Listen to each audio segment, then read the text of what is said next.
Good morning, good afternoon. Welcome to this session on electrical P licensing workshop. This is just the title I came up with.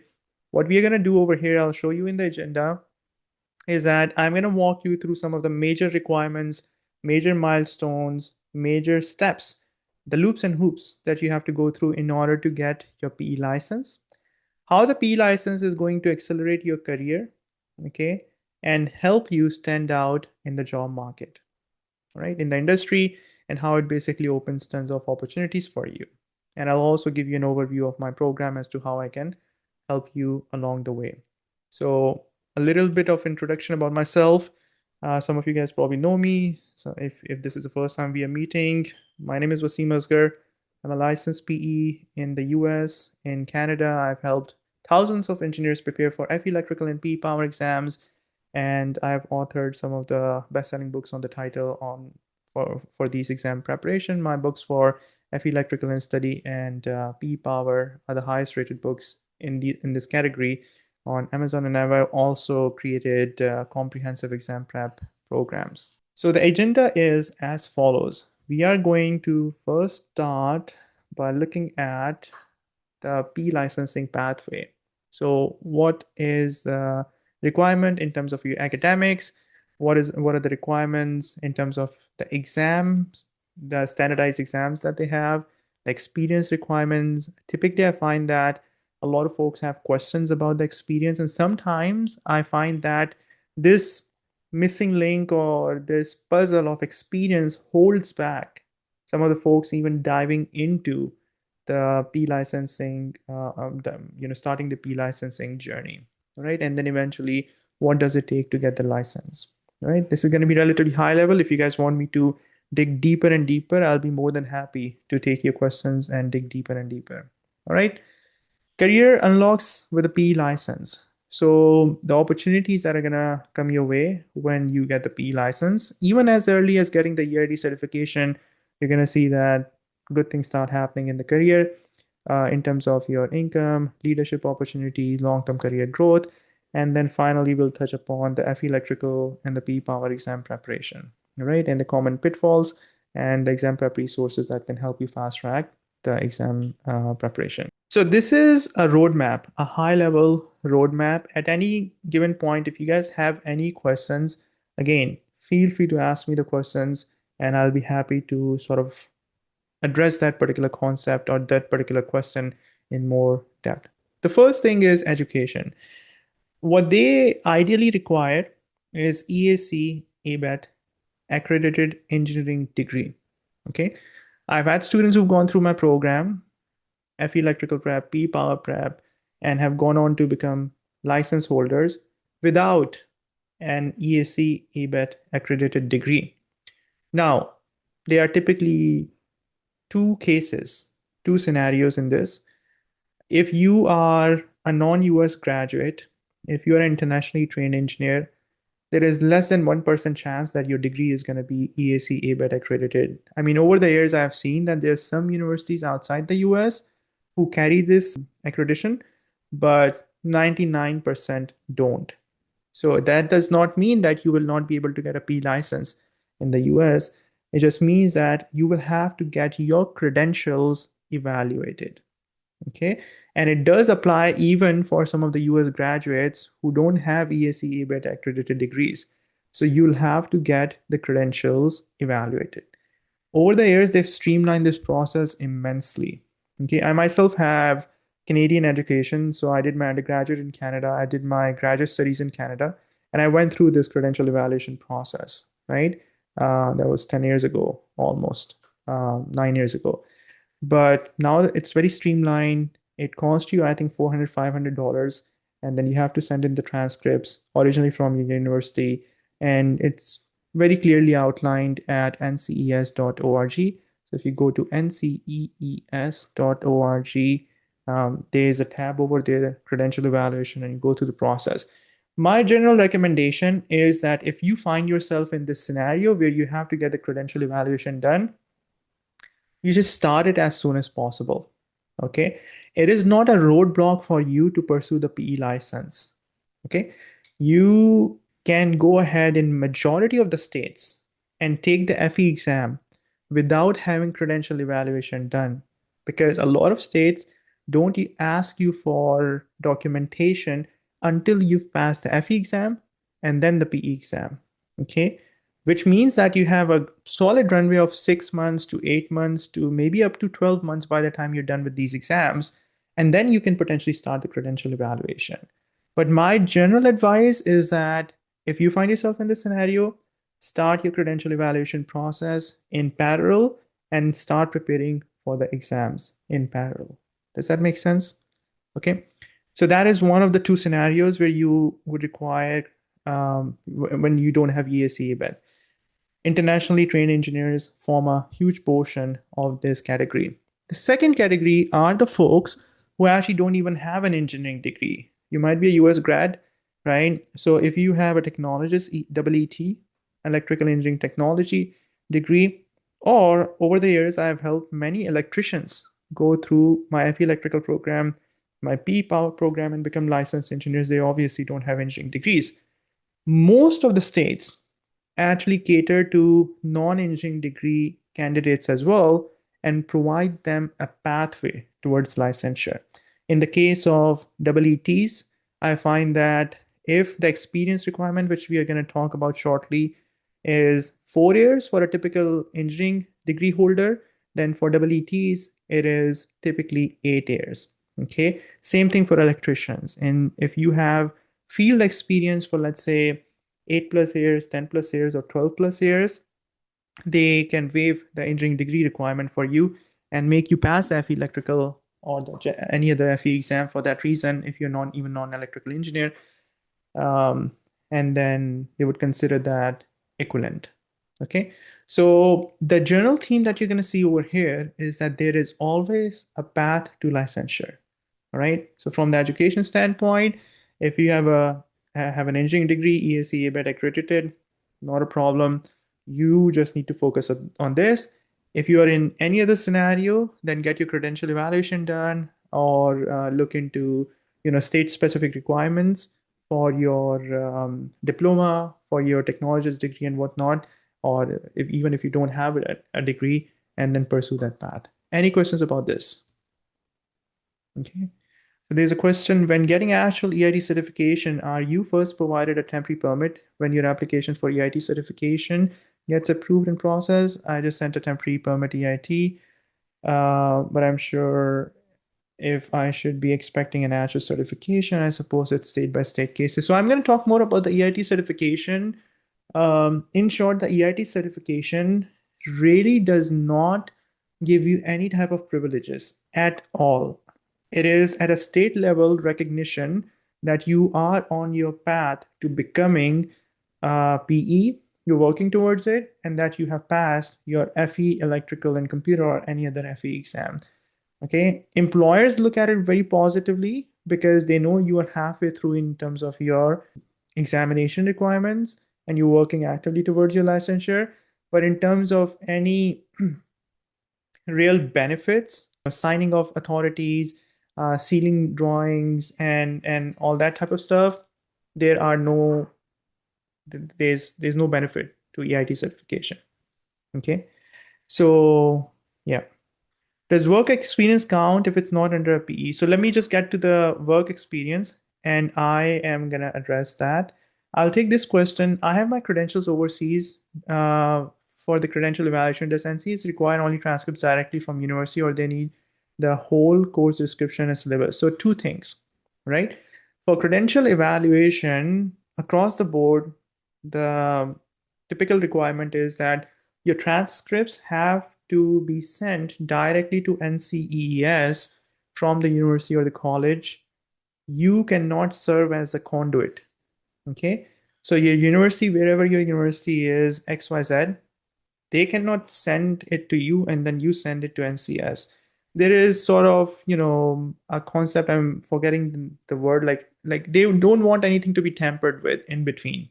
Okay. They want the source to send it directly to the university. That's the process. And now some of the internationally trained engineers I know, they sometimes struggle with this requirement because Not all the universities are equipped. A lot of universities don't even have that option. And then you'd have to, in rare cases, go directly to the university and then tell them that, this is a scenario, explain them, and then you'll have to pay upfront for, let's say, FedEx or UPS or any of the courier services, and then sort of handhold them that, listen, this is what needs to be done, and then they'll basically send it over, type of stuff.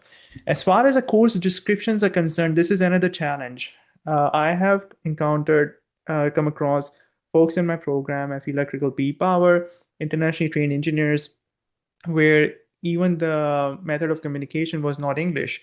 So they had to do the course outlines, or have to arrange the course outlines in two steps. One is to get the original, let's say it's in Spanish, for example, right? And then have that attached along with the translation that is acceptable, right? So that makes it a little bit challenging. But in terms of the course details and course translations, if you can print out, cross-reference, add URLs of the course descriptions from the website of your university, or have the professor or the department send them officially, then and that is typically acceptable as well. Okay, so there's a little bit of a legwork, as you guys can see, in this process. And that's why I recommend that as soon as you're preparing for the FE Electrical and Computer exam, as soon as you're getting started with your exam preparation, it's a good idea to basically initiate this process sooner rather than later. Does that answer your question? Okay. Somebody sent this question to me privately. Do you need to send your transcripts of each step of the process, or can you send um, your transcripts once to cover all the steps? So what do you mean by steps? Step of the process. So assuming you've done bachelor's, right? BEng or BAsc, whatever it's called, okay? You would have to send all the transcripts associated with this degree. If you've done bachelor's plus master's, right? Then you would send these transcripts as one set and these transcripts as another set. Okay. Does that answer your question? All right. Okay. So EIT certification, highly recommended. I recommend students, as soon as they pass the FE Electrical and Computer exam, to actually initiate the EIT certification process, because it will signal to everybody else that you are backed by the state and you've passed the FE exam, you have a number assigned, you have a profile set up, and you're making your way towards the P licensure. This is especially true if there is going to be a gap, a delay between your FE exam, P exam, between your EIT certification and P license. Now, if you plan on back-to-back taking these exams, the EIT certification is going to be superseded very quickly by your P license. In that case, it may not be that valuable. The one advantage still is that by submitting your EIT certification application, you create a profile with the state board, right? So that when your P licensing application comes through, it simply adds on top of that, right? But if you're starting from scratch, you'll be talking to the board for the very first time after passing your P exam, right? Then there'll be a little bit more time delay. So with the EIT certification, strongly recommended, but it's optional. It doesn't give you any privileges, right? You won't be able to sign off on documents, drawings, or anything like that, right? So one transcript per FE and one transcript for your degree, bachelor's, and one set of transcripts for your master's. You don't need to repeat the process over and over again. You just submit all of that in one shot and you basically get, and then they basically look at it. Okay. I would appreciate if you guys can send your questions by selecting everyone, because then I won't have to really repeat the questions. So rather than selecting host and panelists, please select everyone. That'll make it easier for me and everybody else. Question: we cannot apply for EIT certification without taking the FE exam. No. EIT certification is allowed. In fact, FE exam is sometimes known as the EIT exam. You only get the EIT certification after you pass the FE exam. And that's the reason that it carries weightage value, because it signals to others that you've already passed the FE exam. Okay. Will master's degree count as 1 year of experience towards P license? In most cases, it does. Okay. By default, it does. Certain states might have slight different variations. So yes, the master's degree typically counts as 1 year of experience, right? So let's talk about the experience requirements. I'm saying typically 4 years under a PE, right? So this, I already received a few questions from you guys, right? Does experience have to be under a PE? What are the exceptions and whatnot? Um, the short answer to this question is that it really varies drastically from state to state. 4 years tends to be a benchmark, okay? 4 years of experience. Now, experience under a PE versus experience that basically qualifies towards the experience requirement, these are a little bit gray areas, okay? The general requirements for the experience are that the experience should be progressive, right? You should not be doing the same thing over and over again, 4 times, 5 times, 6 times. So if you have, let's say, a particular set of responsibilities, and all you do is just that set of responsibilities multiplied by 10 times, then you essentially have 1 years of experience repeated 10 times. Does that make sense? So a way to sort of indicate, highlight that you're progressing, you're basically starting to take more responsibility, right? Growing in your career. The easiest way are your job titles, right? You started as a junior engineer, intermediate engineer, senior engineer type of thing, level 1, level 2, level 3, level 4. That's one of the ways.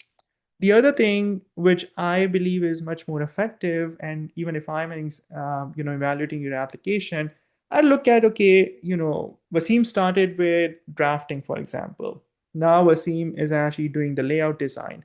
Now Wasim is doing equipment specification. Now Wasim is actually leading a small team. And then, I see a little bit of a field experience over here. I see a little bit of commissioning experience over here. I see that, okay, switch jobs and now he's in a different role and then doing something else. So you need to sort of craft that storyline very clearly and articulate it. Does that make sense? Don't assume that the application that you're going to submit, that you don't have to, don't assume that they're going to read between the lines. You have to communicate it effectively. You have to spell out different, use adjectives as much as possible. That I was responsible, use proper verbs. I was designing, right? I was analyzing. I was calculating. I was, leading. I was supervising, right? So those words carry a lot of weight, okay? Not adjectives, verbs. And then there is an element of application of theory, okay? So if you've studied engineering, they like to see you applying engineering in your field. So think broadly as to how and what principles of engineering, even if you're in sales engineering, for example, right? You're selling switchgears, you're selling transformers. In every single one of those cases, right, you would be meeting the client's requirements, analyzing what their specifications are, and explaining them the different ratings of the equipment and so on and so forth. If you're doing site support, you don't do necessarily a lot of calculations, but day in, day out, you are responsible for making sure that things are being installed properly, code compliance is there, safety elements in engineering, which is a big thing, right? So the 4 years of experience has to be progressive. The 4 years of experience has to be aligned in terms of what your core specialty is. It has to incorporate principles of fundamentals of engineering. It has to basically have codes and standards, safety built into it, a little bit of project management, a little bit of leadership, a little bit of time management, and essentially showing that you have touched upon different areas of engineering and there is an element of growth in your trajectory. Okay, let me answer the other question, which is under a PE. Now, this is one of those areas where I've written it very generally, but typically, most of the states would require at least 2 to 3, up to maybe sometimes 4 references from PEs. Okay, now as far as a PE reference is concerned, it really varies. And they look at the applications overall, right? In the sense that if you have a direct supervisor who has been grooming you, who has been mentoring you, who has actually been supporting you and actively engaged in your career growth, that's an ideal scenario, right? But they know that people work at different jobs, right? From one role to another, 2 to 3 years, people are changing jobs, and you may not always be very lucky to have a direct supervisor, right? So that's where a range of references does help. It could even be your colleague who can be like, okay, yeah, I know Wasim was actually working on this project. I'm a chemical engineer. I'm a PE, right? I was leading the chemical team, but Wasim was executing these set of responsibilities on this particular project for which he is claiming experience. Okay. It can be your project managers who are 1 to 2 levels removed in terms of direct supervision, but maybe the topmost, leader on the project, your PM or project director, project engineer, whatever that role is, or the lead department engineer, you may not directly report to this person, but he's aware of the fact that you're actually working. It could be horizontal as well. There could be other people who are working on the project, maybe not even part of your team or part of your employer, not on your employer's payroll, but MEP firms, original equipment suppliers, right? Other consultants, contractors that are being hired on that project, and they know that you're working on this in certain capacity. Okay. So, what basically uh, you need to do is you need to take a stock of all the PEs that you know. Okay. Rate all the PEs in terms of the closest overlap between them and you as far as the experience that you're claiming. All right. The closer they are, the better it is. And then there has to be willingness on the part of the PEs as well. You reach out to them and let them know, give them a heads up. Listen, I am starting this journey, getting on my P licensing journey, and I would really appreciate if I can count on you to basically vouch for my experience that I claimed on this project, that I'm claiming on this project, where you were involved or you supplied us this or you were actually working on this particular scope, and so on and so forth. Line every single bit of your experience up with the backing of a PE.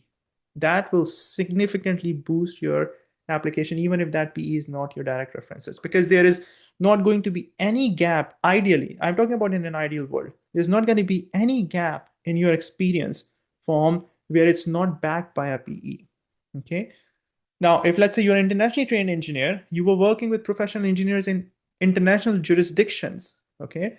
They were licensed engineers or they were senior engineers, right? Every single bit of experience ideally should carry someone who is vouching for it.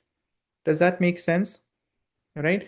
So that is something that we need to actively work on. And it's part of this whole step-by-step roadmap where proactiveness in terms of getting your credential evaluation done, proactiveness in terms of lining up your PEs, reaching out to them, giving them a heads up, right? And make sure that you reach out to somebody who's responsible. I have heard of scenarios, I have seen this on Reddit.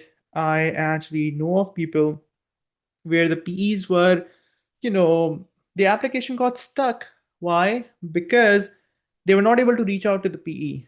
Vacationing, retiring, moving somewhere else, and then they are in a state of limbo, right? Why? Because you assigned one PE as your reference, and the board cannot reach out to them. And that sort of is a red flag. So do your due diligence, reach out to somebody who's professional, who is reliable, who is responsive, who you know, and assign them a very clear cut scope so that they don't feel uncomfortable, right? If you're asking a random guy off the street that can you be my PE, right? And he doesn't know anything, he's going to be very, very tentative, right? First of all, you shouldn't be doing that. But hypothetically, just make it crystal clear as to what scope of engagement you are basically claiming the experience for, and then they'll be more confident signing it off. Okay, that's my recommendation over here. So again, proactivity is required over here. I'll take some questions in between. Let me see. Um, do the transcripts have an expiration date? What do you mean by transcripts? You mean the exam results? Exam results don't have an expiration date, and your college degrees also don't have an expiration date, right? Or the transcripts from the colleges don't have expiration date. How to get EIT after FE? So you'll have to create your profile, which you probably already have at NCES, and then basically submit your application for the relevant state board. So there is a very small application that you'll have to complete. I will be taking my FE exam in my state, but I'm likely moving to Colorado after I graduate. The FE is FE is nationwide, so it doesn't matter which state you take the exam for. And same thing with PE, that is also nationwide. Doesn't depend on where you take the exam for. Okay, so you won't have to ever take the exam for any other state. They're recognized, and your mobility from one state to another state doesn't impact it at all. If I earned my PE in a state that doesn't require experience under a PE, but another state does require it, make me go back and get supervised. No, I've not seen that happen. Okay, reciprocity makes things easier. So if you get your first PE license in a state that, from an experience standpoint, not necessarily the number of years, right? Typically, it's non-negotiable when it comes to number of years because you have to meet the 4-year requirement, but it does make it a little bit easier for you to get licensed in another state once they know that you are licensed. The application form itself is very, very condensed. It's just one page. Your license number in this state, when you got licensed, did you take both FE exam and the P exam, right? And it's as simple as that. But for example, if I'm not mistaken, California has reduced the experience requirement from 4 years to 2.5 years. I haven't heard of scenarios yet from my students. I have students all over the US, right, in different states. But my gut feeling would be that if somebody who gets licensed in California with 2.5 years of experience turns around and goes to Texas or wherever, anywhere else, and they have a threshold of 4 years, maybe they'll make them wait for a year and a half. I think that's just logical. Okay. Can you sign mine? I get requests from students all the time. I tell the students that, well, I don't even think that currently you're my student, but even if you were my student, in terms of the reference requirements, the strategy that I told you guys is to map out all the PEs that you know and start reaching out to the ones that overlap with you the most. Okay. They will be able to provide you the strongest experience reference. I took the EIT 6 years ago and set up NCS account and got a number. Does that count? No, that is probably just your NCS account number. EIT certificate is actually a proper certificate that you get from the state. So as long as I can have references to vouch for my experience, even though there are no Ps at my current companies, not a lot of Ps in electronics, so they will still require a handful of PEs. You need to have PEs on your application vouching for it for your application. So the number of PEs that you need to meet, you have to meet that requirement. But if somebody is acting as a reference for experience that you're claiming and it's not a PE, typically it's not an issue as long as you have the minimum number of PEs vouching for your application, Matt. Does that make sense? Can you have PEs vouch for you in discrete chunks or is it all at once? You should submit everything so that everything is application should be complete by the time it reaches them, right? In an incomplete application, you're asking for trouble because they're going to send it back to you. Ask questions, Henry, right? So progressively, slowly, incrementally work towards your application, get the P's lined up, and then submit your application. Okay, if I hope I answered your question properly. You were saying discrete chunks vouch for you in the discrete chunks. So I'm guessing that you're going to release a name of a PE for this experience and then later on another PE and so on. Um, all right. Any tips for finding references? LinkedIn. I always tell folks, LinkedIn. Reach out, create your profile.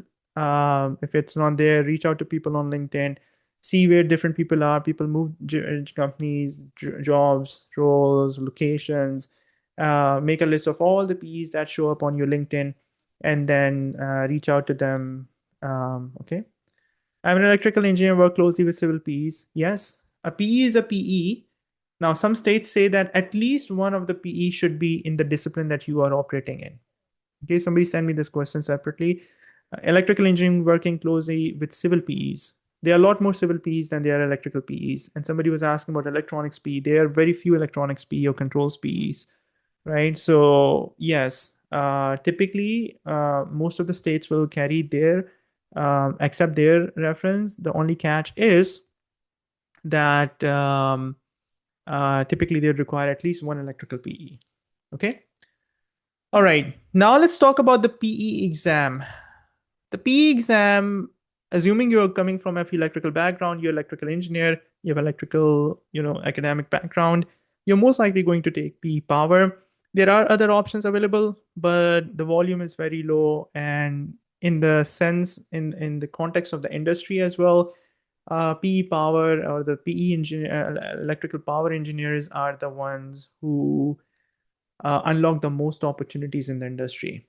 Okay, in the world of electronics and controls, it's good to have, but as far as power systems is concerned, that's where you'll have the biggest unlock. And from my standpoint, I can assure you that I've helped tons of engineers who didn't have power systems background, that they go through my power systems P power program and got the job done in the first attempt. So in terms of resources as well, you are well covered. Now, a lot of states have recently allowed taking the PE exam right after passing the FE exam. A lot of states. Okay. Documentation, SCRs, supplementary experience record form, references, application approval, credential evaluation. This should be carried out in conjunction. I can tell you this is a big recipe for procrastination for a lot of folks. You might find yourself in this situation where you want to line up the ducks in a row, stars must align, right? Your application, you're going to wait for 3 months until your application from another part of the world arrives at NCS, right? And you might overthink about the references. You might, look at your schedule and this and that and be like, okay, this is not the right month. This is not the right quarter of the year. This is not the right year. This is not the right decade for me to take the exam, right? I can tell you that it will only, if you're serious about pursuing the P license, you need to basically mute that internal conversation, because you need to get started ideally with exam preparation and then carry all of these things in parallel, and there will be a path to licensure. Okay. I have a few other things that I need to cover, so I'm going to pick up a little bit of a pace. I hope so far things are living up to your expectations in terms of what you wanted to extract from this. So why the certification matters, right? Why the P license matters. This is just a few days ago. I was chatting with one of my students. He recently passed a P exam, got his P license, and it's sitting job. And it's like, Wasim, not only did I get more action on my job applications, I was able to basically increase my salary by 35K, right, with one move. Okay, this is LinkedIn conversation. Early career recognition and credibility. That is EIT certification. If some of you guys are looking for work, new graduates about to graduate, in certain cases, you're going to see that even more than your degree, right, what the employer would be looking at, and it sort of goes hand in hand, because once you get the EIT certification, your degree is already evaluated and whatnot. It indicates to the employers that this person is serious about licensure, serious about their career, and is actually ahead of the curve in terms of their maturity towards and the commitment towards the career, because they've not only passed, they've not only met the degree requirements, but they've also passed the FE exam and obtained the EIT certification. You put this on your resume, you start applying for jobs, it is going to get a lot more attention. PE license, ultimate legal authority to sign, stamp engineering drawings. Nobody's going to ask you any question, essentially. I mean, it has to go through the proper checking and approval process and whatnot, but essentially, if you put your stamp on it, things can be built, designs can be implemented, and essentially, constructed, installed. And you don't ever want to be in a situation where they have to revisit your design because something went south. So that's a competency, due diligence, professionalism part of it. But a lot of roles in electrical utilities, consulting MEP firms, EPC firms, even manufacturing, public and private roles, and different types of settings, mining, metals, infrastructure, renewable electrical vehicles, battery storage, they all require PEs. Okay, big time. There are tons and tons of opportunities.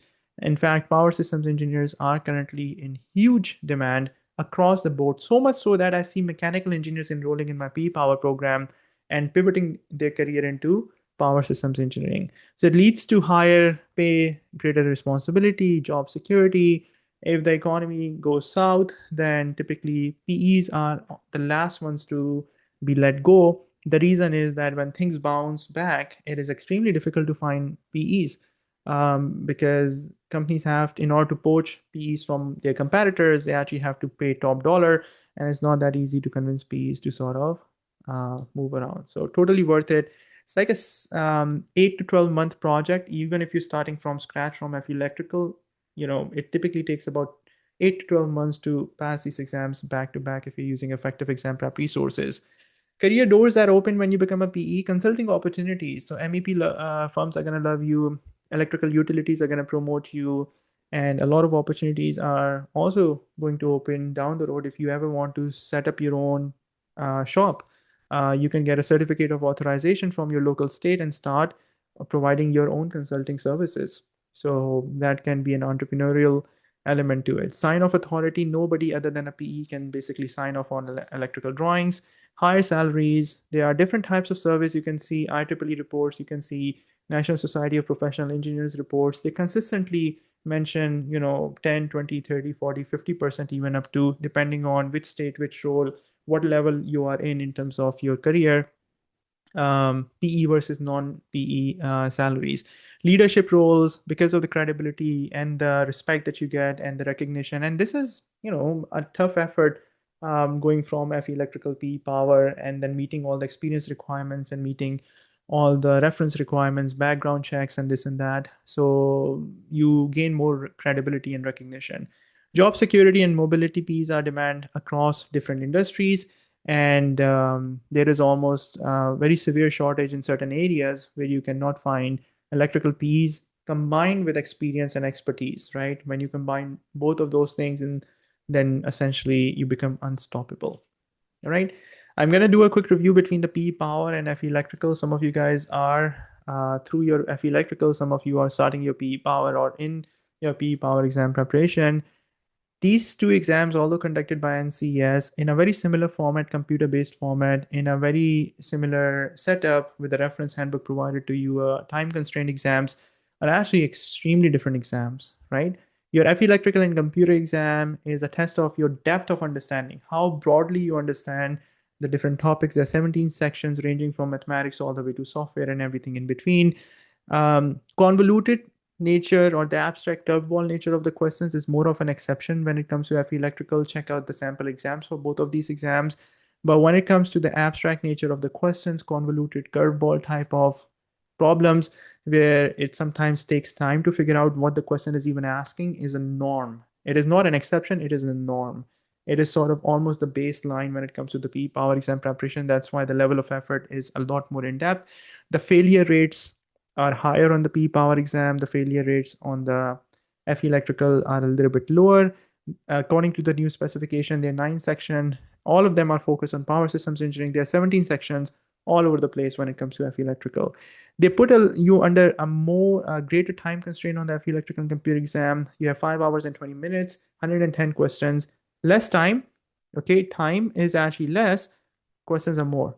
Time is actually more, the questions are less. So this translates into roughly 6 minutes per question for P Power exam, 3 minutes per question for FE Electrical. So this is their way to sort of crank up the level of difficulty. Based on my observation, FE Electrical prep typically takes about 3 to 6 months. Based on my observation, the P Power exam prep typically takes 4 to 8 months on average.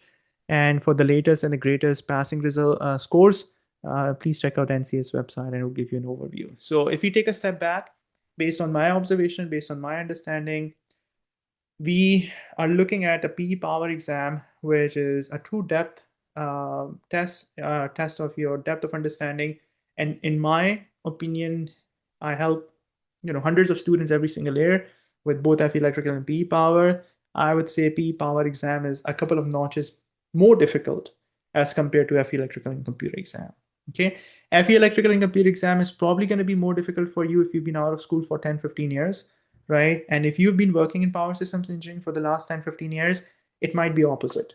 You may be feeling more comfortable with PE Power, with codes and standards, field understanding, connecting the dots, right? Because you have, through the process of osmosis, picked up a lot of knowledge, firsthand. And going back, doing integration, differentiation, right?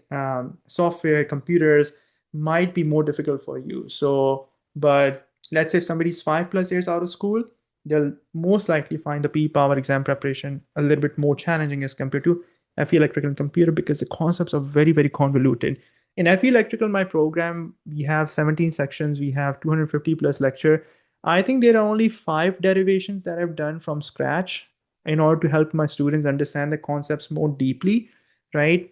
Where we basically broken things up and then started, working through them bit by bit, a little bit in software engineering, a little bit in power systems, and a little bit in control systems, I would say. So negative classical negative feedback control system loop. In control systems, delta y square root 330 degrees. For power systems in software engineering, I basically uh, built everything up from scratch for the merge sort, for quick sort, bubble sort, and so on. In the PE power, in almost every single section, in almost every single topic, we actually have to create things from ground up. It takes a lot of effort, right? So derivation and understanding things from first principle is the norm because there is no other way where you can sort of assume or develop a 360-degree level of understanding when it comes to the PE power exam preparation. Question: is it true that PE questions are 2 to 3 steps versus 1 to 2 steps for FE?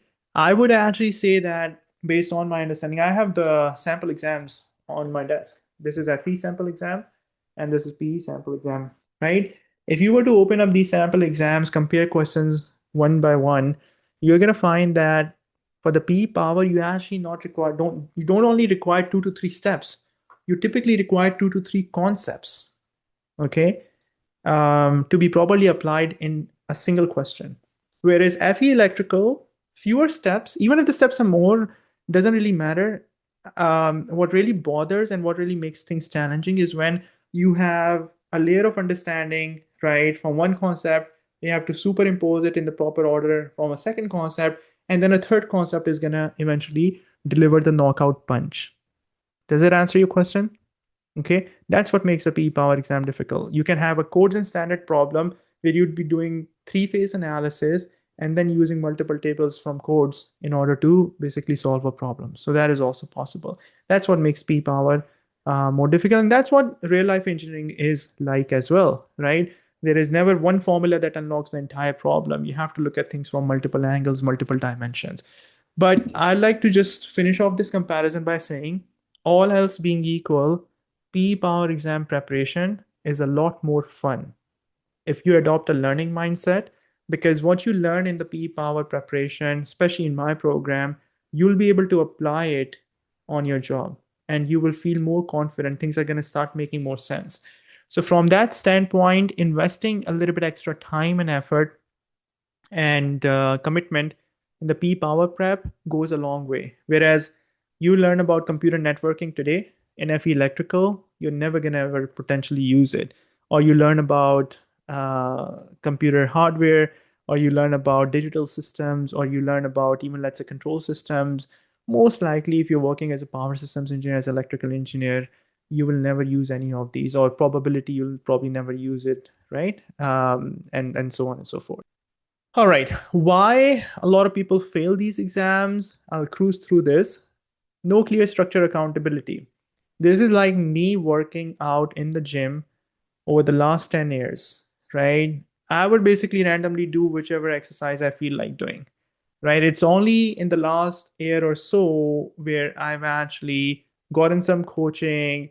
I've created a plan in terms of, okay, we're going to do upper body, lower body, upper body, lower body, alternating some recovery time in between, muscle groups that you're basically targeting, slowly, progressively increasing the workload, the volumes, the sets, the reps, right? And then you start seeing results, right?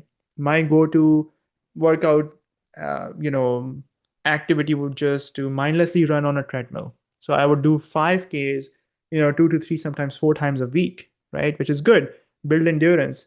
But, there is the resistance training element to it. There is the flexibility, the mobility element to it, right? So, but in the last 6 months, 8 months, 1 year almost, when I have given a little bit of structure as to, what the goals are and where you want to be, I'm probably putting in less effort, a lot less effort, but starting to see a lot more results because there is a structure, right? There is accountability in terms of these are the exercises we need to do. This is the amount of rest between the sets, right? And these are the number of times we need to sort of work on different muscles and so on. So commitment is good.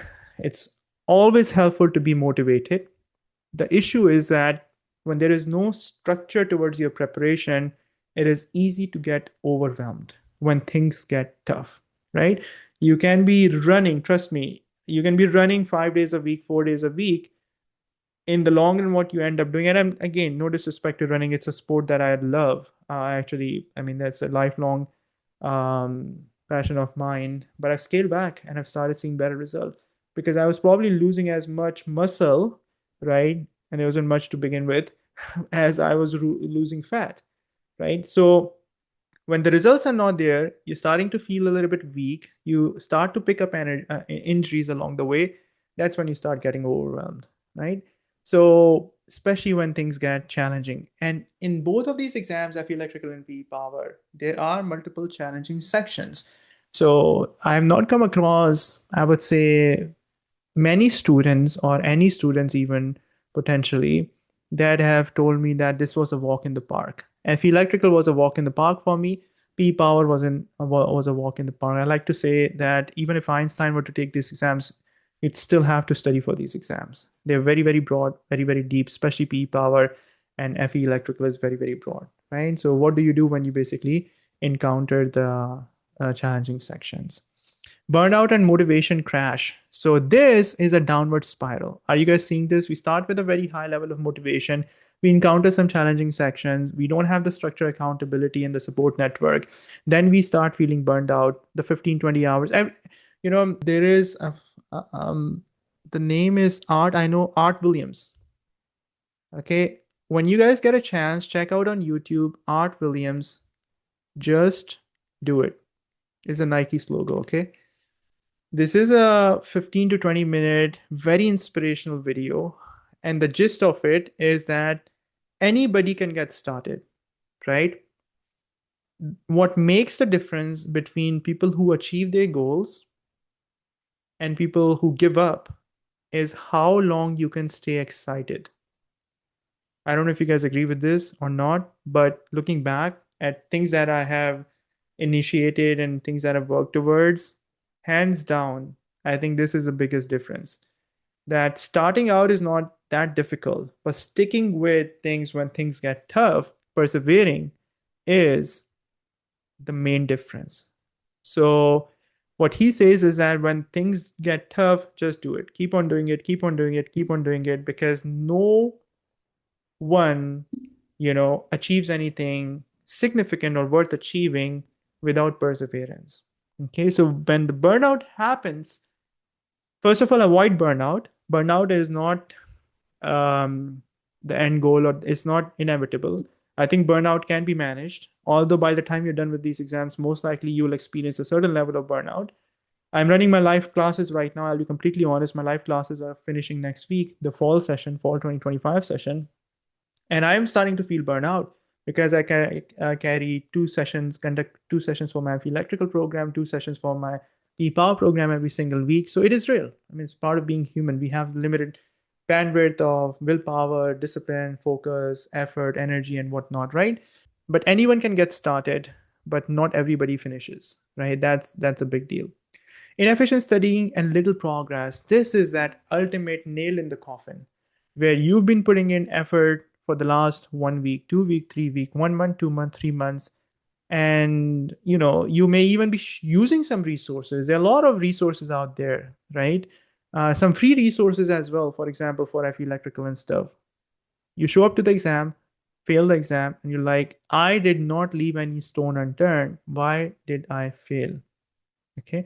And that point in time, you have to look at your approach, look at your exam preparation cycle, the resources you're using, and whatnot. Okay. So please check out this. Maybe open this in a YouTube tab. This is very, very inspirational. Very, very inspirational. And he actually has a sales background, insurance background, and a self-made, very successful guy. And it was really nice. It just came to my mind. In terms of your exam preparation, if you're serious about exam preparation, these are things that I have to offer for your FE electrical and computer exam prep. I have an on-demand course, 250 plus lectures, isolated concepts explained in what I like to say in an effective and simple manner. 100 plus quizzes, over 1,000 practice problems. My study guide for FE Electrical is the best rated book in its category, the only 5-star rated book in its category. I have computer simulated practice exams. I strongly recommend using the NCA sample exam as well.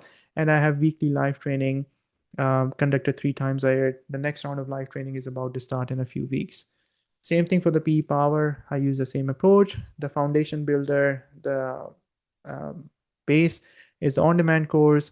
I have the best rated book in the category of PE Power exam preparation as well. And then the computer simulated practice exams. Strongly recommend you do the NCS PE sample exam, PE Power sample exam, and the live training program, which I conduct 3 times a year.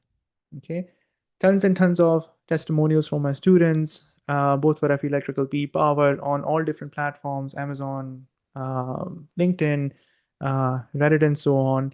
And why the program works, the FE program works, study for FE's program work.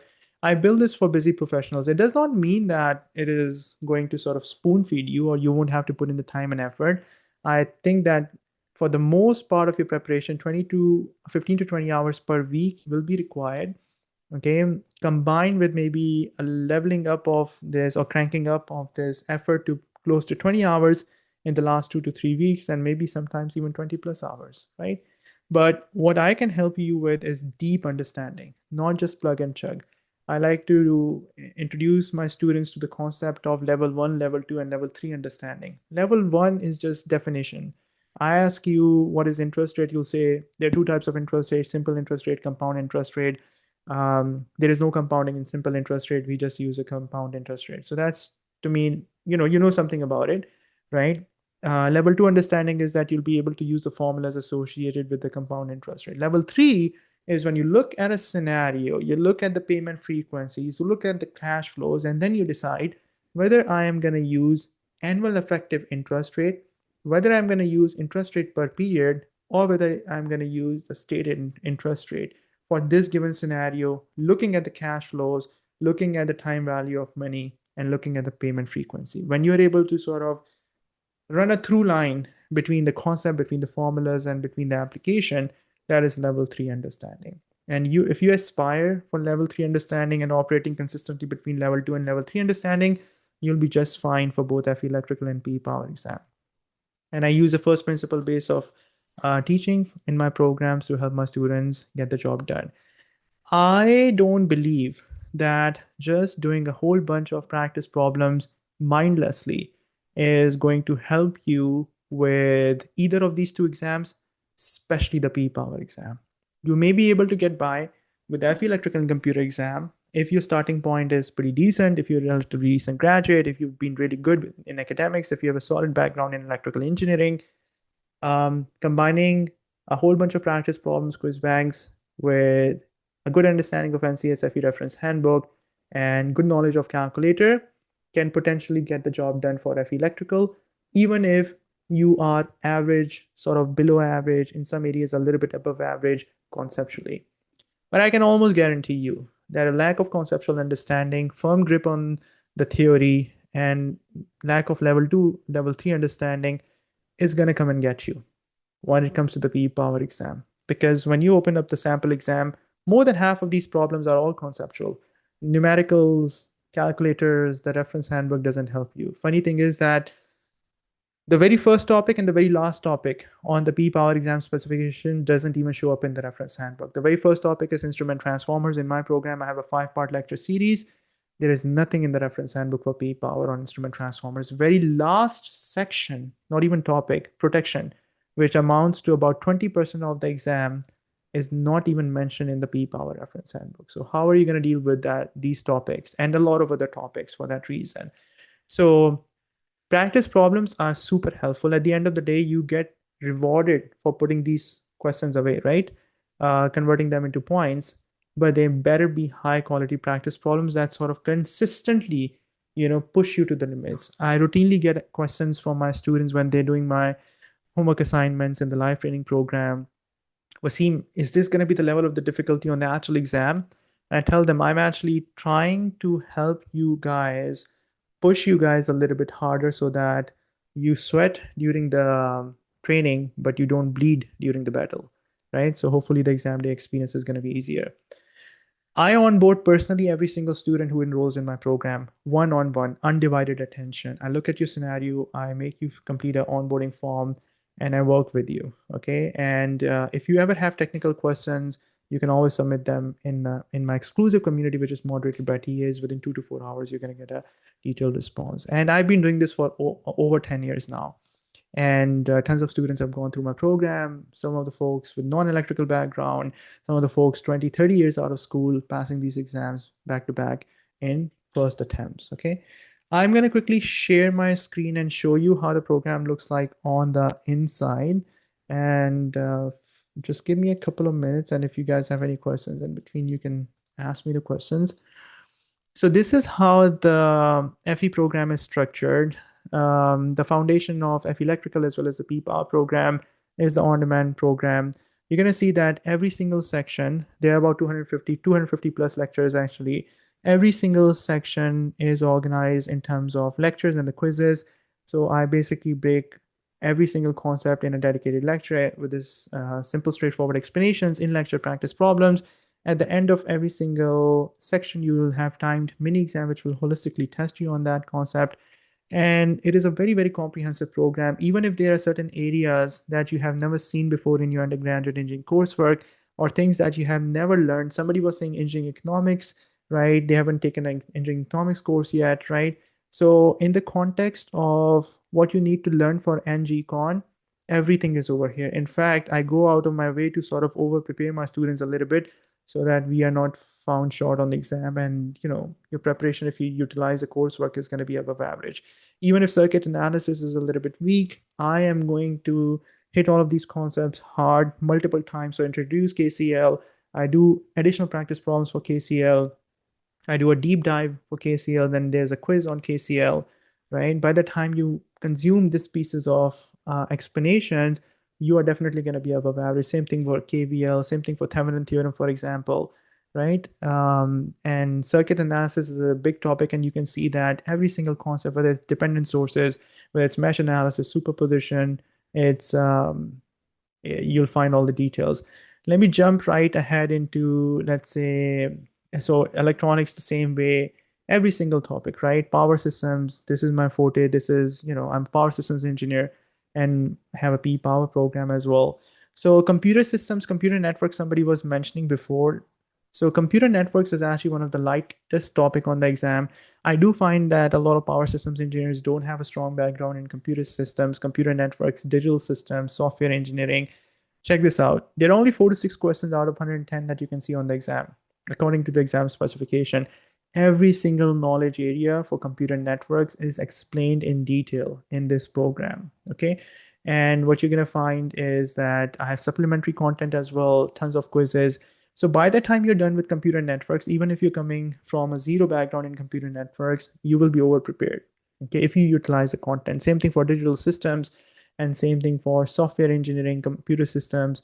So every single concept I was telling you guys about, deriving and looking into details for each one of these algorithms. So you're going to find that in software engineering as well, if you come from a zero background, you'll still be able to learn things. Then I have a full and computer simulated practice exam at the end of the course for FE Electrical, and the same setup is true for my PE Power program. So I'm going to switch screens over here. Then we have the PE Power. The idea is the same. This is what I was telling you guys.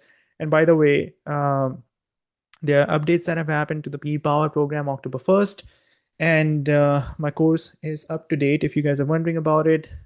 Section number 1, measurement instrumentation. Now there are 9 sections. Instrument transformers is not mentioned in the reference handbook at all for PE Power. I have a 5-part lecture series. Part 1 and conceptual theoretical angle is extremely important when we are preparing for the PE Power exam. You're going to see conceptual corners, multiple quizzes, warm-up set quizzes, challenge set quizzes. So 5-part lecture series. So you can see up until here, roughly, up until here, this content is not even mentioned in the reference handbook, but it forms part of the exam because the exam specification calls it out. And there are several instances. For example, 2-watt meter method is not mentioned. Similarly, surge protective devices are not mentioned, right? So there's a line item for SPDs, search protective devices, but no details. So you'll see that I go out of my way to help students prepare for this. And the P-Power program is also very comprehensive. As I mentioned initially, some of my students have called it a better preparation for power systems engineering than even graduate studies. NEC underwent a change, NEC 2020 versus 2017. Using NEC 2020, NFPA 70E updates as well. We're using 2021, some changes to NFPA 497 standards, 499 and 30B. Circuit analysis, three-phase, your per unit system, symmetrical components. Every single piece of the puzzle is actually explained in detail. Let me just jump right down to protection. This entire section that we see over here, protection, is not mentioned in the reference handbook for PE power at all. They mentioned that we need to know about overcurrent protection. They mentioned that we need to know about protective relaying, differential protection, distance protection, but there is no reference material for coordination, nothing. And this actually accounts for about 15% of the entire exam. Actually, more than 15% because it's 10 to 15 questions, so it can be up to 20% of the exam. And that's what makes the P power exam challenging, right? Then, as part of the bundle, you for both FE Electric and PE Power, you get access to my masterclass, which essentially this is 24 hours of content, right, for all 17 sections combined. And a lot of students basically use the masterclass for crash course style review before the exam. Knowledge retention is a big problem on these exams, and in the last couple of weeks, if you're able to consolidate your knowledge effectively, that will help you a lot. And same story for the P Power. I have a masterclass basically covering all the modules, all the sections, and leading up to the exam. This is about 29 hours of content, and you can go through these section lectures at 1.5x speed, and that will basically help you consolidate your knowledge. Then I have my live training program. Currently, my September to November live training program is just wrapping up. We are going to conduct our final session next weekend for FE Electrical, and then we're going to conduct our final session next Tuesday, Wednesday for my PE Power program. The way that the live training program works is that on a weekly basis, I assign additional homework assignments in addition to everything that you basically seen in the program, and students are then able to basically work through the content work through the homework assignments during the weekdays. After completing the lectures and the quizzes from the on-demand, I give them the homework assignment solutions in detail. They work through it. And then during the live training, I connect all the dots for the students. We go through a theoretical review. We go through some of the homework assignments. They have access to asking any questions that they may have directly from me. And using this approach over a 12-week period, we basically complete the entire specification outline for FE Electrical, and same thing for the PE Power. So the PE Power classes are ending next week as well, and the next round of live training is about to start soon. Okay, why PE reference has only 7 sections? Why PE reference book has only 5 sections? No, the PE reference book, the way that they have actually laid out the chapters is not consistent with the exam specification. Okay, so 5 chapters doesn't mean that there are 5 sections. There are 9 sections on the actual exam, but it is not consistent with how the reference handbook is, the exam specification is. The program, though, the way I've designed it is 100% consistent with how the exam specification is. If you pull up the P Power specification, the very last section, section 9, is protection. Section number 8 is transmission and distribution. And then section number 7 is electric power devices and so on. This is as per the latest exam specification. All right. The course community that I mentioned, every week I have students taking these exams, passing these exams. You're going to see like this came up 4 days ago. This came up 4 days ago as well. And then passing the FE exam, passing the PE exam. This is my course community for FE Electrical. You can ask any question depending on the section that you have question. I have 2 teaching assistants in my program, and they'll be promptly responding to your queries, your clarifications in detail. And same thing for PE Power. All the 9 sections, you can ask any questions, and I'll just give you an idea. So for example, I have this student ask a question yesterday, right, 9:30 a.m., and my TA basically responded to this question in detail. Okay, then you have students asking questions from the lectures, taking a screenshot, submitting the question, and my TA is responding to the questions. Sometimes a little bit of a back and forth in terms of the solution explanation and whatnot, but you will never be alone in terms of your preparation. In terms of testimonials, there are tons and tons of testimonials. These are all LinkedIn testimonials. You can click here and verify them. students on a weekly basis passing the FE electrical exam, PE power exam, and you can directly check them on LinkedIn as well. A lot of folks actually give me a shout out on Reddit as well. My YouTube channel has tons of success stories as well. Now, if you are serious about your FE electrical and computer exam preparation program, what I've done is that officially my Black Friday sale is starting tomorrow. And you're going to see that if you go to my website right now, it says 10% discount on all course options, right? But what I've done is I've enabled the Black Friday discount already over here. So if you go to the website studyforfe.com, right, and you click on any of these plans, they're progressively 10% for the on-demand, 15% for the masterclass, and 30% for the live training. You will be able to unlock these over here for both FE electrical as well as PE power. Okay, I'm gonna switch the screens back to this. All right. And that's a Black Friday sale that I was mentioning. Just make sure that you notice that a Black Friday coupon is applied at the checkout, and you can just go to the website, click on FE Electrical or P Power, and you'll be able to see this. All right, so I'm going to leave this open for you guys to ask me any questions now. If you have any questions, any clarifications. What does NCS consider as progressive verifiable experience? You know, it's not NCS first of all who's going to be evaluating your experience. It's going to be the relevant state board that is going to be evaluating your experience.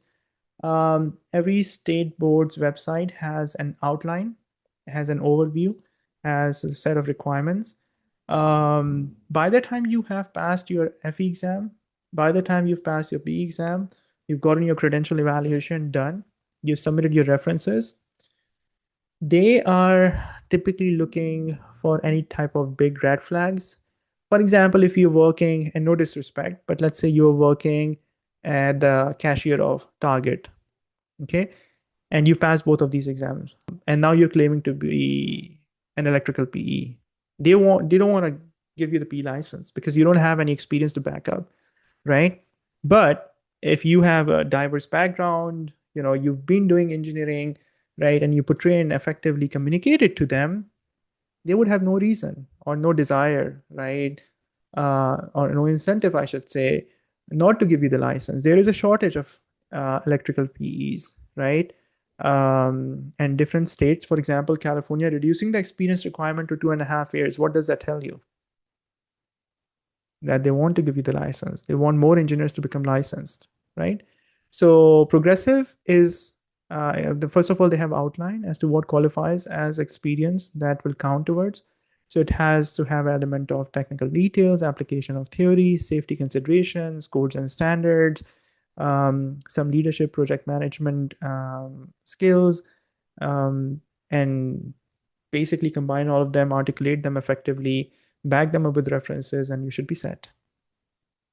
Are the course content pre-recorded lectures? How does it align with your online lectures?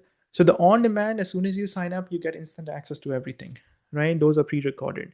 The live training, which I run 3 times a year, and the live training schedule for the next round of live training is on the website. It starts in January, and a lot of students like to get started 1 to 2 months earlier, and that is a smart way of going about it. Why? Because if, let's say, you're going for the 6-month bundle, which includes live training, then you will be able to go through the 12-week of live training from Jan to March. And by starting the program 1 month or 1.5 month early, you are basically able to give yourself extended runway and get started with the on-demand program. You can knock out 10, 15, 20, 50. Some students over the holidays are able to complete the entire on-demand course before the live training even starts. And then the live training essentially serves as a round 2 review for them on a weekly basis over 12 weeks. And they basically reinforce their understanding, do additional homework assignments, and get real-time access to me where I basically walk through all the topics with them. Does that make sense? Okay. I'll take this question. What kind of experience is relevant to include in the PE application? For example, requirements gathering, defining specification, project management are relevant, but not really specific to engineering. They're all relevant to engineering, right? What are those requirements and defining specifications for a project that involves elements of engineering, right? You are probably designing something, installing something, supervising something. There is an engineering element. There is the specification is for what? Is it for equipment or is it for defining a process, right? So all of these things have engineering element to it, right? You're not doing accounting, you're not doing legal work, you're not doing medical work, right? Even project management always carries a level of technical details that you are providing some sort of leadership or input on, right? So a typical way that I tell the students to sort of approach um, the experience requirement is provide a little bit of background of the overall project that you were working on, right?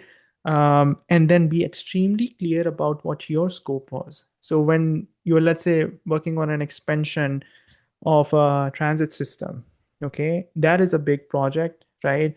What was your role, your subsection, right? If you're working on increasing the throughput in an assembly line, for example, right? If that was the project and you're the PM for that, what was your role? What were the different disciplines? What were the different technical um, activities that were conducted as part of your scope, right? And then what type of leadership, what type of guidance, what type of expertise you were basically providing. So always give a little bit of background. Now, there are certain projects that people work on which have confidentiality requirements, which you cannot discuss. So don't necessarily, be mindful of that. Okay. But if you find that there is no reason for you not to actually state the name of a project or even the client for that reason, right? Then it gives more credibility to it.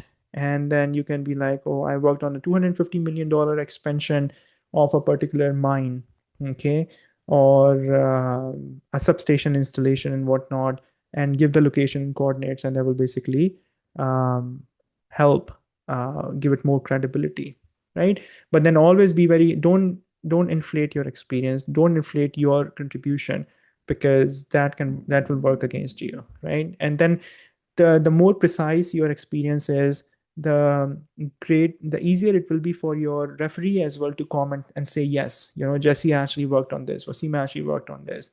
But if all of a sudden you are considering yourself to be the lead electrical engineer, and the other guy is scratching his head, is like, I don't remember like you actually signing off on stuff or you actually calling the shots on the electrical scope. Yes, you were there, you were part of the team and supporting the activities.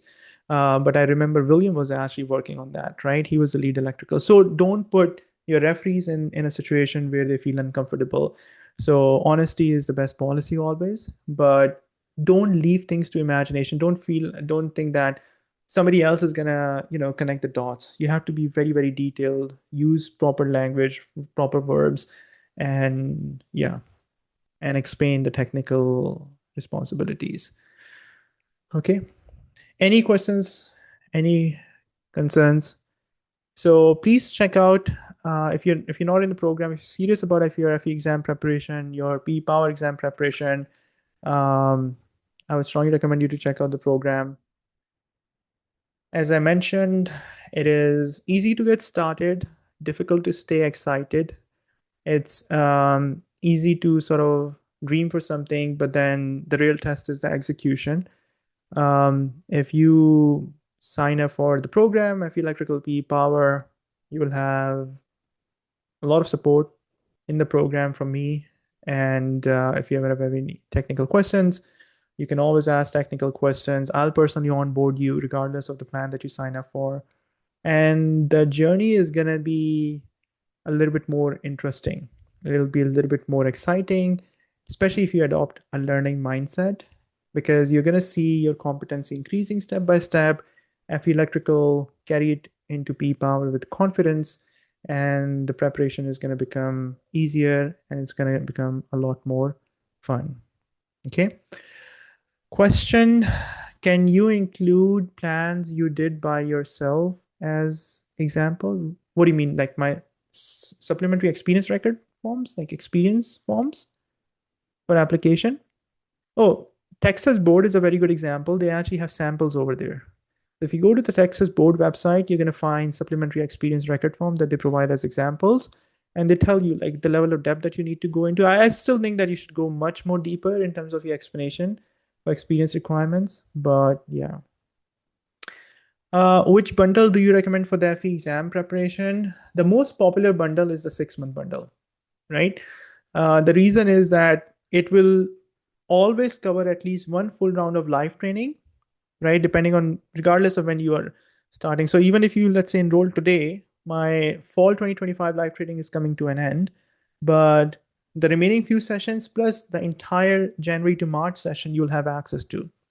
It also gives you extended runway in terms of your preparation. Typically, students become exam ready within 4 to 5 months. But let's say life happens, you have to travel or workload picks up and whatnot, it gives you additional buffer, right? And it comes with all of the additional content like the masterclass, the additional homework assignments, the bonus computer simulated practice exam, and the whole 9 yards. So for FE exam, the 6 month tends to be the most popular. The 12 month, I only open this up during certain times of the year. Right now, you can even sign up for 12-month access for the FE electrical. That typically is used, the 12-month access for FE electrical is used by folks who feel like they are way behind in terms of their readiness, and they will require a lot more effort. Typically used by folks who feel like they need to go through 2 rounds of live training with me, need extended runway, or they have live events they know that are going to be happening. They'll have travel coming up or other major things in life, and the preparation is going to be a little bit disrupted. So they give themselves even a much more longer runway. The 3 month plan does not come with the live training. It just includes the on-demand course, which a lot of students still find sufficient enough to basically get the job done. Even folks, pass this exam just using my study guide as well, right? But the answer to your question is the 6 month bundle is by far the most popular one for the electrical. For the P power, it's 60-40 between 6 month, or I would say 70-30 between 6 month and the 12 month. 6 month tends to be the more popular, but there are a lot more people who use the 12-month compared to the 12-month for the FE electrical. Okay. Any other questions, guys? Any general questions? All of you selected the best prep program. Oh, Albert. Albert recently passed the P exam. Former student of mine. Thanks for your kind comments, Albert. Yeah, great success story. Albert had been out of school for a long time, passed both exams back to back. Thank you. Henry, where are the examples SERs on the Texas website? Type up Texas TBPLES or TBPELS, supplementary experience record forms. Let me see if I can pull them up on my end. I know they had been around for a long time, but websites get updated all the time. Texas Board SER example. I think that this is it. So they have this, they have the form itself. We'll probably have to go a little bit deeper. I was able to pull up the form very quickly. Texas Board SER.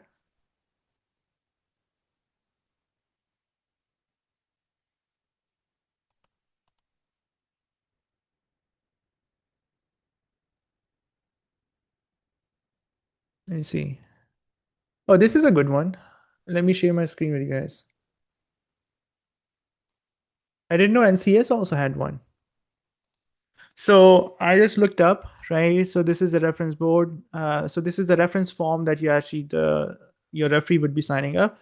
But work experience examples on NCS website, right?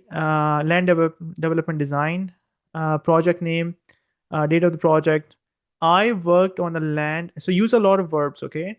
I worked on a land development team that focused on commercial and residential development project. My recommendation would be if you can actually include a full name of the project and scope, as you see, that's the very first thing that they're recommending. It gives you more credibility. Now, be mindful if there are certain projects that are confidential, if you're working on a public, like example would be a military project, right? Department of Defense or this or that. Sometimes even private clients as well don't like to disclose their projects that they're working on for confidentiality reasons. But see, providing an overall view, 200 acres of commercial and retail center. I performed design of water utility, sanitary sewer, paving, grading, drainage design, this and that, and to contain the 100 air storm water event from So per the city design manual. Another example, date of the projects. I was part of a team that developed a master plan for not development. The project had multiple design teams working together. I think I honestly feel that this can potentially be three more paragraphs, right? So using civil 3D software. So example over here would be what type of 3D software you use. You use AutoCAD, you use MicroStation or something else. You use Revit, right?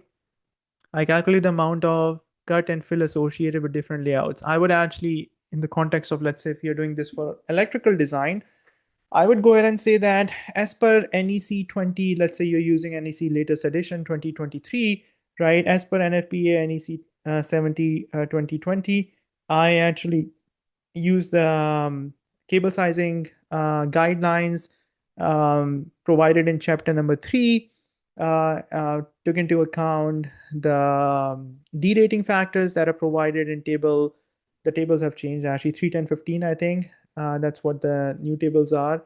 310.16 is actually for the ampacity. And I'll go in a little bit more detail, right? So now what you've done is that you actually have given them confidence that you know about codes and standards. You are being specific about the particular type of the codes and standard that you basically use. I have seen even some folks go ahead, include some samples, but now I've noticed that a lot of the boards are limiting amount of information that you can share in the supplementary experience record form. They don't want a portfolio of your all projects to be thrown at them. So they also want to test you on your writing skills. Believe me or not, like the effectiveness of your writing as to how you're able to articulate the and communicate is being sort of tested over here as well.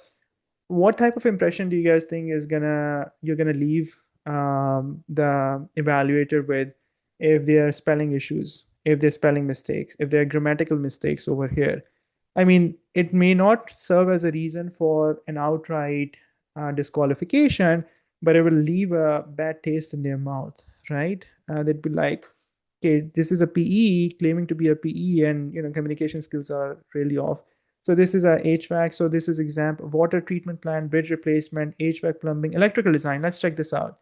As the lead electrical engineer, I gathered information and prepared as-built drawings for the existing facility. Now, if I was writing this, I would basically be like, I gathered what type of information?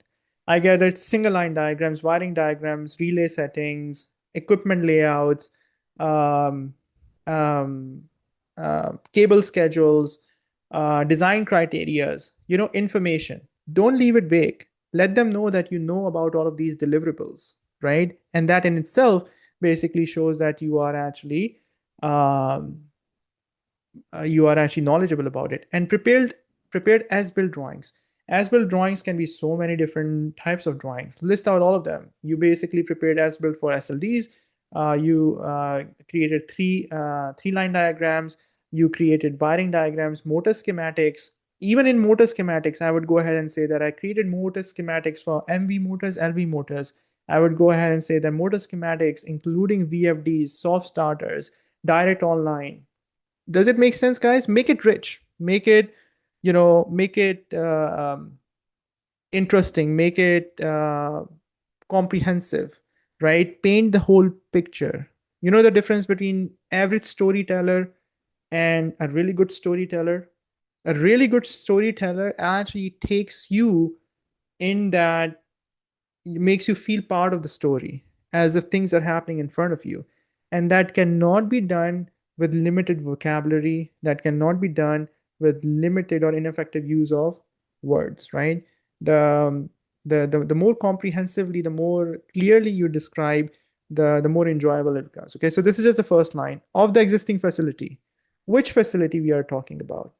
Right? Electrical design and facility. Facilities are so many different types.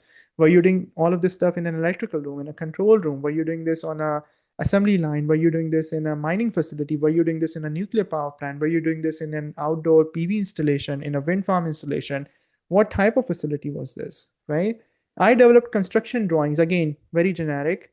And okay, don't take this as a critique of what they have provided as an example. I think this is a good starting point. But if students and when students ask me for help with this type of stuff, I help my P power students all the way through. You go through the FE electrical prep with me, P power prep with me, and I'm going to leave you high and dry with the final step and a lot of students submit their SCR forms to me for a review. Okay, and I just tell them that, depending on if I'm running my live training classes, I give them a heads up. I won't be able to take a look at it until 2 weeks, right? I won't be able to take a look at it until the next 3 weeks. If you can patiently wait, then I'll give you my detailed feedback, and I provide feedback all the time. And sometimes students have reached out to me after the board has found deficiencies or question marks in terms of their experience record forms. And then I'm like, this is the reason why they found deficiencies, because you left everything to their imagination. And 9 out of 10 times that's the case. Construction drawings are so many different types. Details, grounding and protection equipment. What type of equipment are we talking about? Are we talking about a switchgear? Are we talking about individual breaker? Are we talking about um, distribution panel? Are we talking about breakers, or were you dealing with the fuses? And preparation of electrical specifications. This is so broad. What type of electrical specification? Did you prepare specification ranging from cables to transformers to switchgears to MCCs to VFDs to UPSs? Like electrical specifications, it can mean so many different things. Now, if you say that I've prepared electrical specification for a transformer, I wouldn't stop there. I would take it one step further, right? You cannot attach any documents. I think you could back in the day, but they've sort of scaled back on it because again, people would just overwhelm with a lot of details, right? So you say I prepared specification for a transformer. Was it a tiny dinky type of your lighting transformer with a 50 kVA rating, or was it like a 10 MVA transformer, right? Was it a two-winding transformer, three-winding transformer? Was it an oil fill transformer, or was it air-cooled transformer, dry-type transformer? What was this transformer uh, used as? Was it part of a unit substation with a high voltage switchgear coupled and a low voltage switchgear coupled? What was the make of that transformer? Right? I would even say what were the unique things about this transformers in terms of its specification? What was the application of this transformer? Right? If you say MCC, was it a medium voltage MCC, a low voltage MCC? What was the brand of that MCC? How many buckets it had? Right? What was the nature of the load and the diversity of different types of um, starters? So, are you guys getting a gist of it?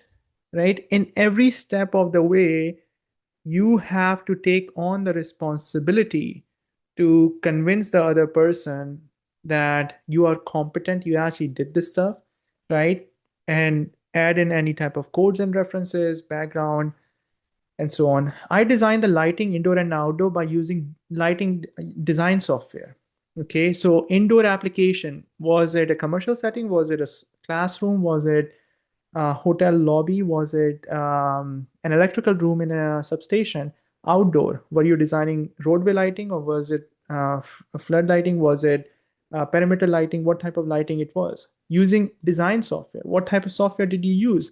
I would actually go ahead and say I use the Cooper design software lighting. I use Dialex, right? I use Philips lighting design software, or I used Cooper lighting software.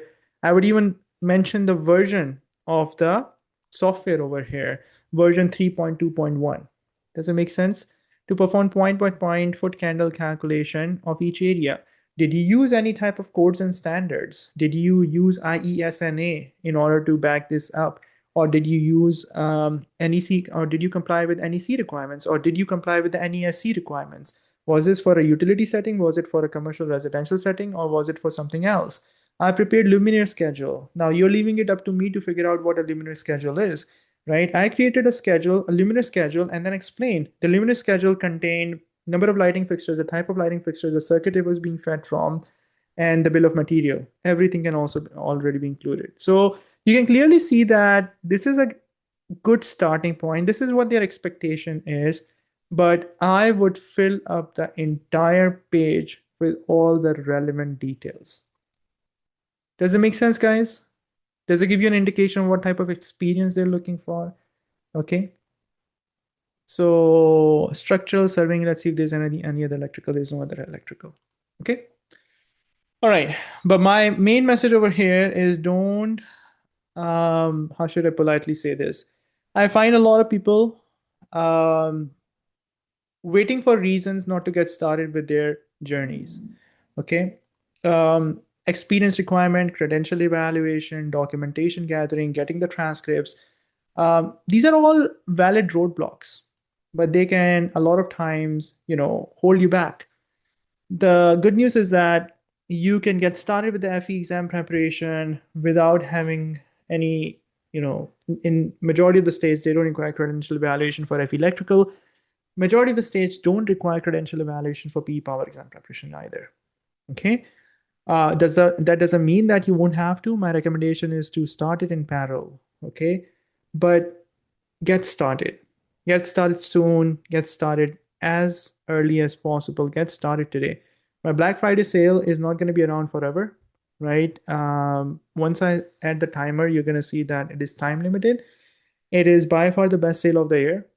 If you are serious about your exam preparation, you're not going to regret having additional structure, additional support, additional guidance, a more streamlined methodology. And what I tell my students in my P Power program and FE electrical program is that I like to place my program. There are a lot of free resources as well, by the way. I like to position my program or portray the program or pitch this program as something more than just preparing for these exams. The FE electrical and computer exam, if you were shaky in your undergraduate studies, it is going to level up. And I actually lost track of time. My apologies. I'm really grateful to vast majority of you who are still listening, right? So thank you for that. We are 45 minutes over the allotted time, and I'm more than happy to take your questions. And I'm not a clock watcher in my programs as well. In my live training, I never put a standard time that we got to finish within 1 hour and then bye bye, I'm gone. But let me just complete my train of thought. When you go through the program top to bottom, math all the way to software, you will build that confidence that, okay, now I know what KCL, KVL is, Thevenin, Norton, what a parallel arrangement, why a resistor in parallel with a short wire does not carry any current through it, where the square root 330 degrees come from, what is the difference between a BJT and a MOSFET, and what are the different steps, right? So that will give you that intrinsic confidence that will help you carry yourself more confidently. That's just the FE electrical.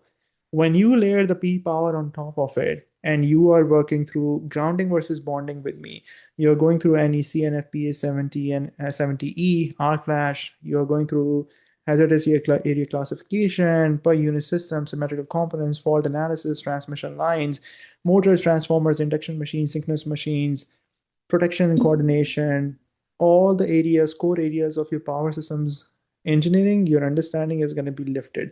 You're going to look back at it and you'd be like, it was a worthwhile investment of your time and money, not only because it hopefully helped you pass the exams in the first attempt, save you a lot of time and trouble and stress, but also because of that spark of understanding and, like really understanding the concepts inside out that you can carry forward from that point onwards in the rest of your career.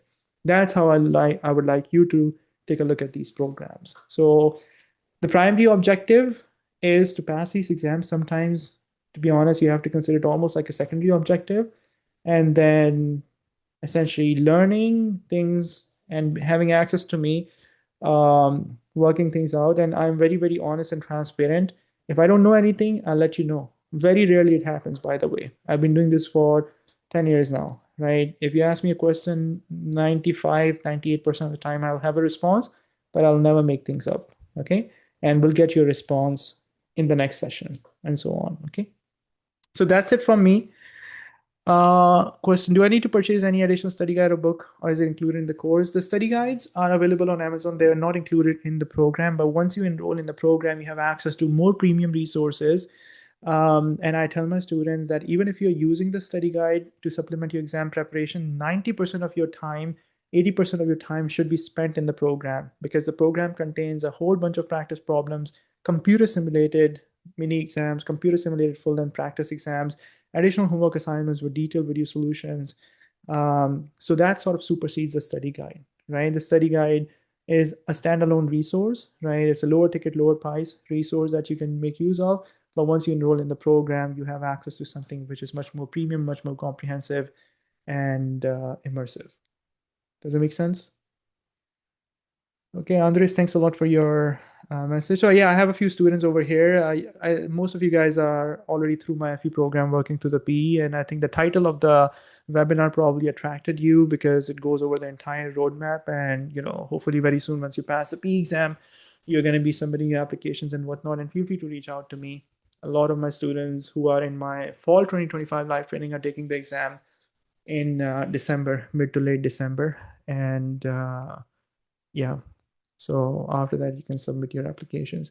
Does anyone know if the master degree counts as a year in Colorado? So if you want to look at those type of requirements, one thing, okay, let me just actually forgot to show you this. Quickly share the screen with you. I actually got to get going as well, guys. But let me share the screen with you. You'll have an idea. NCS website is actually a very, very good resource. So for example, this example work experience, let me take this from here. I'll drop this in chat as well. Let me drop this in chat. Whenever I switch the screens, is actually, one sec. Okay, I just sent this link in chat. So that will give you those examples. When you go to the NCS website over here, you go to the exams, right? You go to FE exam, for example. And over here, what you're going to see is that, let's say we select Florida, okay? And let's say we look at the FE exam. They do not require examinees to submit an application, okay, before registering, which means that you can just go ahead and register for the exam by simply creating an account at NCS, all right? And in order to receive your EIT certification, some states have started calling it EI certificate, engineer intern certificate. Examinees must submit an application for this at the website, and they actually have a link. Make sense? All right. Now let's see what they have to say about the PE exam. I go to the PE exam, right? Pick Florida again. Select the discipline, power. They still do not require you to submit an application. They're like, go ahead, take this exam, then talk to us, right? Just register for the exam by creating this. What are the requirements though? You must have passed the FE exam. You cannot take the PE exam before passing the FE exam. And to expedite the approval, ensure that the FE exam, this is automatically done, by the way. Your result shows up in NCS and it's automatically added as a record. You could further sort of get the EIT certification and whatnot. So they're saying that you can take up to 3 exams per year, 3 times, attempt it in a 12-month period. Boom. So simple. Up until this stage, they are not concerned about your credential evaluation.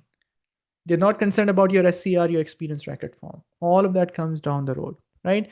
Now let's take a look at another state, right? I mean, I can tell you that about 40 out of 50 or probably even more states don't require you to submit an application. And I'll pick one which I know for sure does. Okay. I have a good state of New York. Where is New York? Okay. Yes. So let's start with the FE exam. NY is saying that you, okay, they recently changed this as well. You're no longer required to obtain approval from NYS board. Prior to this, if you meet, so EAC ABET accredited students who are enrolled and not have graduated are automatically eligible to sit for the FE exam, okay? EAC, the EET technology program that I was talking about, who are enrolled and not have graduated from an EAC ABET are automatically. So if you are a US graduate with a EAC or ETAC, then actually up until recently, I just checked it right now because I was going to use New York as an example for the application. Now, all foreign and non-ABET accredited, you must, who are not enrolled, you have to submit an application. $70, pay to the NYS board, and then they're going to approve you. Okay. Let's see if we have Massachusetts. Yeah, Massachusetts. They require you to submit an application. All right. Does it make sense? So the requirements slightly change, but let's say you are in Alaska. I'm just using Alaska as an example. One of my students recently signed up from Alaska. And let's see what Alaska has as a requirement. I think they also no longer require application. This is for FE, but I think for PE they do because he told me that for PE they do. Let's see. Disciplines. Yes, see? So for PE, you must apply, right? So for FE, they don't care. For PE, they care. Florida doesn't care for either. California doesn't care for either. Michigan doesn't care for either. Your New Jersey, Wisconsin, a whole bunch don't really care for either. So let's say you pass the FE exam and now you want to take the exam for Alaska. You don't have to take the exam for Alaska. You can register. You can be in Alaska. You can register the exam for New Jersey or Michigan, right? And you can pass the exam by registering for New Jersey and Michigan while staying in Alaska, taking the exam at the same testing center where you took the exam for FE electrical, right? The P exam is also considered at Pearson VUE. The only thing is that your results are going to go directly to New Jersey, right? You can start your application first at New Jersey, become a PE in New Jersey, and then through reciprocity, meeting the requirements for Alaska, then apply for Alaska. All right. Does it make sense, guys? So my message over here is that the experience requirements, the PE references, all of those things are important. They won't give you a license before you meet all those requirements. But how should I say it? Don't use these as excuses to prevent yourself from getting started on the exam prep journey. Okay, I hope you guys enjoyed this session. So you're gonna see that right now the Black Friday sale is technically not on, but for you guys, you go to the Study for FE website, go to the pricing, you're gonna see that I've already incorporated the Black Friday discounts. So feel free to, please consider the program, and if you sign up, I'll do a one-on-one onboarding call with you and help you get started with your exam preparation. And if you know of anybody else within your network, kindly refer them over. I rely on word of mouth referrals. Okay. And thanks a lot for attending. This 1 hour session turned into almost a 2 hour session. If you have any questions, you can always reach out to me. Let me actually type up my email address over here as well. Feel free to drop me a line.